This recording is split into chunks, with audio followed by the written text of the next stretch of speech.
স্টিলের বাক্সের ভেতরে বসে লগি ও বৈঠার সাহায্যে নদী পার হয়ে বাংলাদেশে ঢুকে পড়েছেন এক ভারতীয়। সীমান্তের কালিন্দী নদী ও ইসামতি নদী পেরিয়ে বাংলাদেশের সাতক্ষীরার কালীগঞ্জে প্রবেশ করেছেন তিনি। আটক ব্যক্তির নাম বীরেশ্বর দাশগুপ্ত। তিনি ভারতের পশ্চিমবঙ্গ রাজ্যের উত্তর 24 পরগনা জেলার মধ্যমগ্রাম থানার বাসিন্দা। বিজিবি সূত্র জানিয়েছে, ভারতীয় নাগরিক বীরেশ্বর একটি বড় স্টিলের বাক্সের ভেতরে বসে লগি ও বৈঠার সাহায্যে ইসামতি নদী পার হয়ে বাংলাদেশে ঢুকে পড়েন। বাক্সের চারপাশে 5 লিটারের খালি পানির বোতল বাঁধা ছিল, যা ভেসে থাকার কাজে ব্যবহার করা হয়।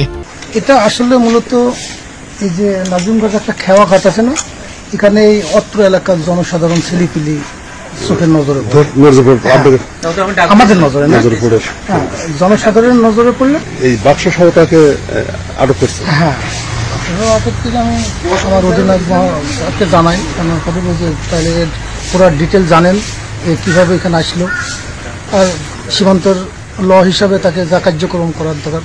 স্থানীয়রা জানান, রাতের অন্ধকারে বসন্তপুর সীমান্তে ইসামতি নদী পেরিয়ে কাকশিয়ালী নদী ধরে প্রায় 2 কিলোমিটার ভেসে এসে নাজিমগঞ্জ খেয়াঘাট এলাকায় পৌঁছান তিনি। বাক্সটি দেখে সন্দেহ হলে স্থানীয়রা কাছে গিয়ে ভেতরে একজন মানুষ দেখতে পান। পরে তাকে আটক করে বসন্তপুর বিজিবি ক্যাম্পে হস্তান্তর করেন।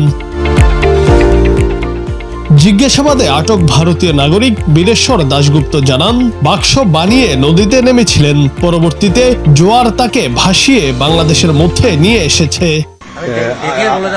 আপনি এইগুলো নিয়ে বাংলাদেশে ঢুকলেন কিভাবে? এটা স্রোতে চলে এসছে, আমি বুঝতে ওই স্রোতে। আপনি এই বক্স কোথায় পেলেন? বক্সটা আমি ওখানে বানিয়েছি। এই বক্সটা নিয়ে আপনি বাংলাদেশে কি জন্য আসতেছিলেন? আমি এটা দিয়ে যেতাম হচ্ছে গৌরেশ্বর নদীর। আপনার নাম কি? বীরেশ্বর। হ্যাঁ, পাসপোর্টে তাহলে আপনি নদীপথে আসতেছেন কেন? নদীপথে তো আসছি না, আমি একটা ট্যুর করতে, মানে ওখানে সবাই বেড়ায় বিকেল বেলা ওই পারে। আপনি বিশেষ করে কি কোনো অস্ত্র বা কোনো কিছু নিয়ে আসার জন্য পরিকল্পনা করছিলেন?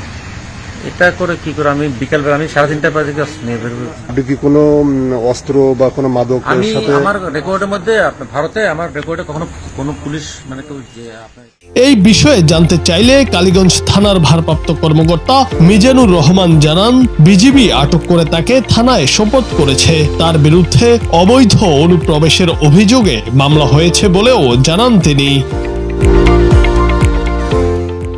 জুনায়েদ আহমেদ, বাংলা টিভি।